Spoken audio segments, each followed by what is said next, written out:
when I was younger, you know, like the Twinkie and the Ho-Hos and everything, the Hostess products. Well, kids in elementary school are talking about dildos, and I thought that that was a Hostess product. So I was sitting there like, I want a dildo. Had no idea that it was something nasty. So there's my confession. I had no idea why they were laughing.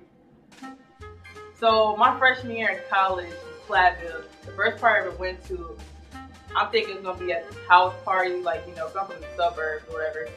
And we go and we're like further out of Platteville, and it's like no lights. So I'm like, where the hell are we going? And next thing I know, we turn into a farm.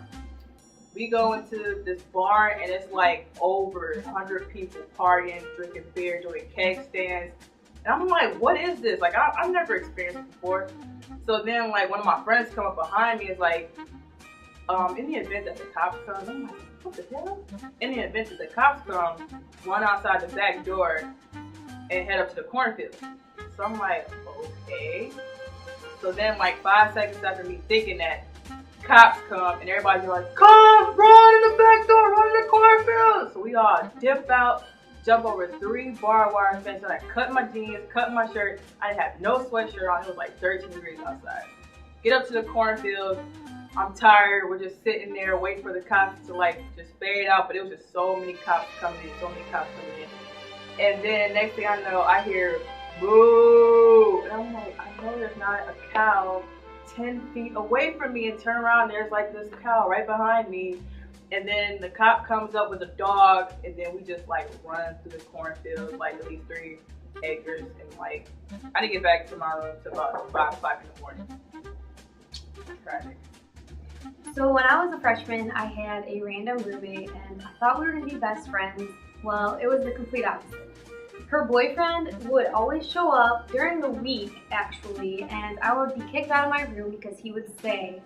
And then, well, it was a good thing that my twin sister lived right in the hall, so I could stay in there.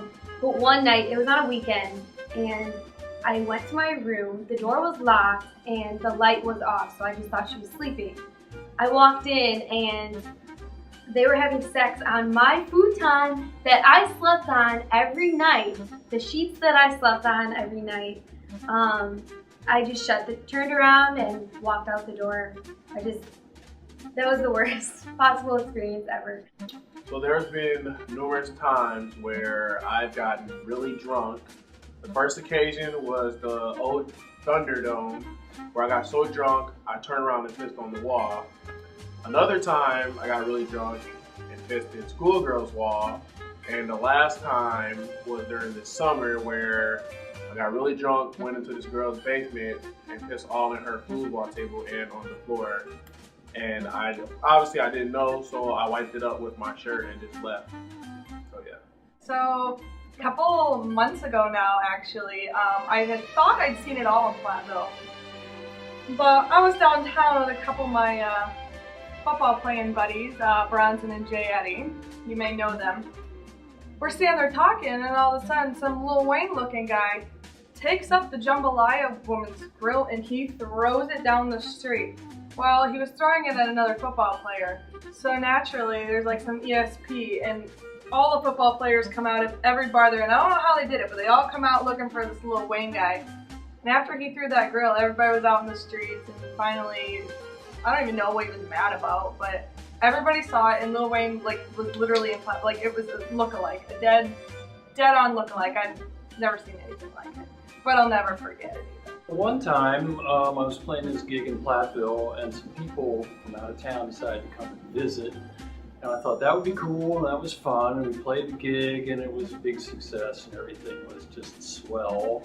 And then I'm walking back after we load out, it's like 2:30 in the morning, and the guy who came to see me, I will not name him, and his friend, who I also will not name, they're going back to their car, and one guy's going, "Oh man, I left my keys in the car."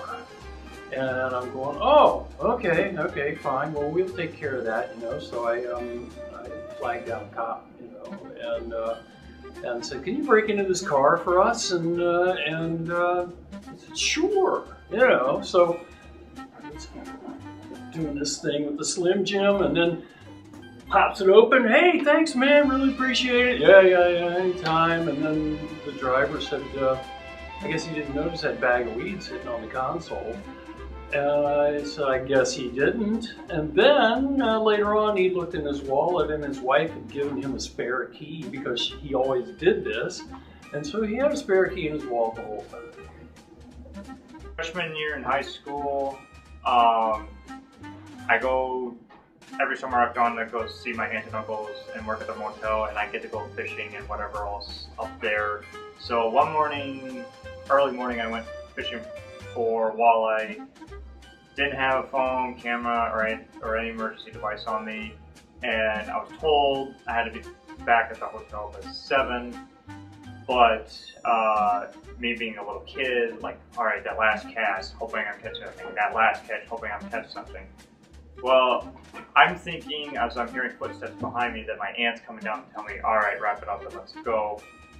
But I turn around and I have a 800 to 1,000 pound female moose walking up behind me, stops about 6 feet away from me at my tackle box, sniffs it, looks up at me, and I'm scared, so I'm thinking I need to get out of the way. So I try to go into the shrubbery, which didn't really do much for me because she could have still taken me out. She eventually walks around the other way and gets into the lake and swims across the lake, and I just set myself down. It's like, I'm done. That's it for the day. I'm done.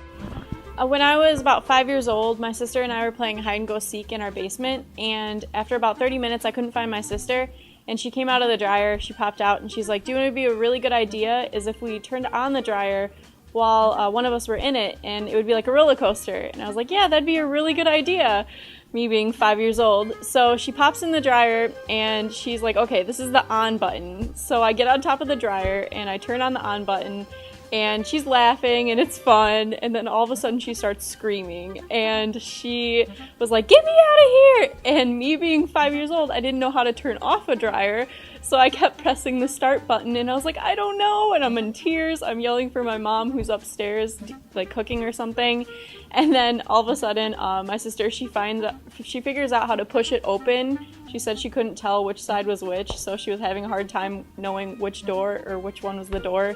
But she ended up getting out, and she had scrapes all the way down her back. And she's lucky she didn't die, but looking back, it was really funny that we would think that that was something to do for fun, and yeah. Alright, here's my confession. One time at a party, I had to pee really bad, and usually girls will squat down or wait for the toilet. I couldn't wait. And the first thing I saw in the basement were pickle jars, and there was pickles in them with no juice.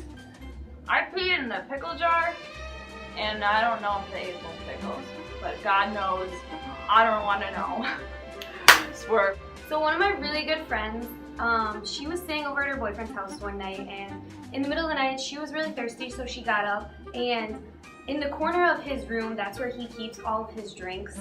I have no idea why, just put it in the fridge, but he was too lazy to walk downstairs to get something out of the fridge, so he just kept his things in one corner of his room, his bottles, pop or water or whatever, and she was really thirsty, so she woke up and walked over to the corner of the room, and she thought it was apple juice, so she took a drink of it, and it was actually his spit from chewing, and she actually drank it. She didn't know until after she swallowed it that's what it was.